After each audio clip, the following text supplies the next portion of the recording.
بہت عرصے بعد میں جلیل سیریز میں ایک نئی کہانی لے کر آئی ہوں۔ اس کا عنوان ہے بھوت بنگلہ۔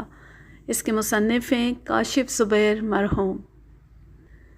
ایسے 9 سربازوں کا ماجرا جن کے ہاتھ بھاگتے بھوت کا لنگوٹ ہی آ سکا۔ میں نے غور سے جمی کو دیکھا۔ وہ اتنا فکر مند نظر آ رہا تھا جتنا کوئی 10 بچوں کا باپ ہو سکتا ہے، جس کے 11ویں لختے جگر کے دنیا میں آنے کی اطلاع ابھی ابھی بیوی نے دی ہو۔ وہ اس ماڑاواڑی سیٹ سے زیادہ پریشان تھا جسے کسی سودے میں چند پیسے کا نقصان ہو گیا، حتیٰ کہ اس بیوی سے زیادہ پریشان تھا جس کے شوہر نے اسے بائی پاس کرتے ہوئے دوسری کرنے کا عزم مصمم کر لیا۔ جمی کے گھڑیال نما چہرے پر 12 بج رہے تھے اور تاثرات سے ایسا لگ رہا تھا جیسے وہ دھاڑے مار مار کر رونے پر غور کر رہا ہو۔ بالآخر میں نے اس سے پوچھ لیا، جمی میرے موٹے بچے، تجھ پر ایسی کیا افتاد آ پڑی ہے؟ ایسی صورت مت بنایا کر ورنہ تیرے یار کا کلیجہ پھٹ جائے گا۔ جمی نے دخل در نامعقولات پر ناپسندیدہ نظروں سے دیکھا، جیسے وزیر بن جانے والا قومی اسمبلی کا امیدوار ووٹروں کو دیکھتا ہے جب اسے کیا جانے والا وعدہ یاد دلایا جائے۔ جلیل مجھے تنگ نہ کر، میں بہت پریشان ہوں۔ اس میں خودکشی پر غور کرنے کی کیا ضرورت ہے؟ خودکشی کون کر رہا ہے؟ اس نے کھا جانے والے انداز میں مجھے دیکھا۔ پھر ایسی صورت بنانے کی کیا ضرورت ہے؟ اگر کوئی مسئلہ ہے تو تیرا یہ دوست کس دن کام آئے گا؟ مجھے معاف رکھ، وہ رکھائی سے بولا، تجھ سے کام لینا ہمیشہ مہنگا پڑتا ہے، اور اس سے تجھے جو فائدہ ہوتا ہے، تیرا نقصان ہونے سے بچ جاتا ہے، وہ کیوں بھول رہا ہے؟ اچھا میرے باپ، مجھے تجھ سے ہمیشہ فائدہ ہی ہوتا ہے، مگر یہ معاملہ تیرے بس کا نہیں ہے۔ اس نے زمین پر پڑا ایک تنکا اٹھا کر بے خیالی میں چبانا شروع کر دیا، جس کے سرے پر کسی بدہضمی کے شکار پرندے کی بائی پروڈکٹ لگی تھی، لیکن میں نے یہ بات اسے بتانا مناسب نہیں سمجھی۔ چبا تو وہ چکا ہی تھا۔ پھر کس کے بس کا ہے؟ کیا تو CIA کی خدمات حاصل کرنا چاہتا ہے؟ شرلاک ہومز مر چکا ہے اور جیمز بانڈ کے جوہر صرف فلموں میں کھلتے ہیں۔ میں کسی عامل کامل کے پاس جانے کی سوچ رہا ہوں۔ کیا تیرا کوئی جاننے والا ہے جو زیادہ، میرا مطلب ہے اس کا نذرانہ زیادہ نہ ہو؟ عامل کامل تو بے شمار ہیں، لیکن یہ بتا کہ تیرے ساتھ مسئلہ کیا ہے؟ کیا تجھے کسی سے عشق ہو گیا ہے، جیسے مجھے سردیوں میں زکام ہو جاتا ہے؟ میں ان چکروں میں پڑنے والا شخص نہیں ہوں۔ میں نے اس سے اتفاق کیا، یہ بہت خرچے والا کام ہے اور تو ایسا کوئی کام نہیں کرتا۔ اچھا، پھر کسی دشمن نے تجھ پر کالا جادو کرا دیا ہے، یا تو کسی دشمن پر کالا جادو کرانا چاہتا ہے؟ ابے نہیں، یہ بات بھی نہیں ہے۔ حسب معمول تیرا کوئی کرایہ دار مکان یا فلیٹ خالی کرنے پر تیار نہیں ہوگا۔ نہیں یار، اب کوئی کرایہ دینے یا فلیٹ خالی کرنے سے انکار نہیں کرتا۔ جب سے میں نے پہلوانی شروع کی ہے، 2 کو سامان سمیت باہر پھینکا تو باقی خود ہی سدھر گئے۔ پھر کیا بات ہے؟ خدا نہ خواستہ تو ماں بننے والا ہے۔ فضول بات نہ کر، ابھی تو میری شادی بھی نہیں ہوئی۔ اس نے برا مان کر کہا اور پھر میری بات پر غور کیا تو زیادہ برا مانا۔ اس کی زبان کے بریک فیل ہو گئے تھے۔ خدا خدا کر کے وہ خاموش ہوا۔ پھر کیا مسئلہ ہے؟ اس نے سر کھجایا، آسمان کی طرف دیکھا۔ اوپر درخت پر بیٹھے اسی بدہضمی کے شکار پرندے نے اس پر بالکل تازہ بائی پروڈکٹ سے جمی کے منہ پر گلکاری کی۔ اس پر جمی نے پرندے کی نسل اور اس کے آباء و اجداد کے بارے میں ایک فکر انگیز مقالہ پیش کیا۔ اگر ڈارون زندہ ہوتا تو اس مقالے کو سن کر اپنے نظریہ ارتقاء میں ترمیم کرنے پر مجبور ہو جاتا۔ پرندے کی جان چھوڑ، اپنے مسئلے پر روشنی ڈال۔ جمی نے چہرہ صاف کیا۔ تجھے پتہ ہے میری گارڈن کے علاقے میں ایک کوٹھی ہے؟ نہیں۔ میں نے ٹھنڈی سانس لی۔ ہر سہ ماہی میں تیرے بارے میں کوئی نہ کوئی انکشاف ہوتا ہے۔ جس تیزی سے تیرے وزن اور پراپرٹی میں اضافہ ہو رہا ہے، مجھے ڈر ہے۔ کس بات کا ڈر ہے؟ کہ کراچی تباہ ہی نہ ہو جائے۔ سوچ ذرا، اس شہر میں کون رہے گا جس کی اکثر پراپرٹی کا مالک تو ہو؟ خیر چھوڑ، ممکن ہے وہ وقت آنے سے پہلے اللہ ہم دونوں میں سے کسی ایک کو اٹھا لے۔ جمی کا رنگ اڑ گیا۔ اسے مرنے سے بہت ڈر لگتا تھا،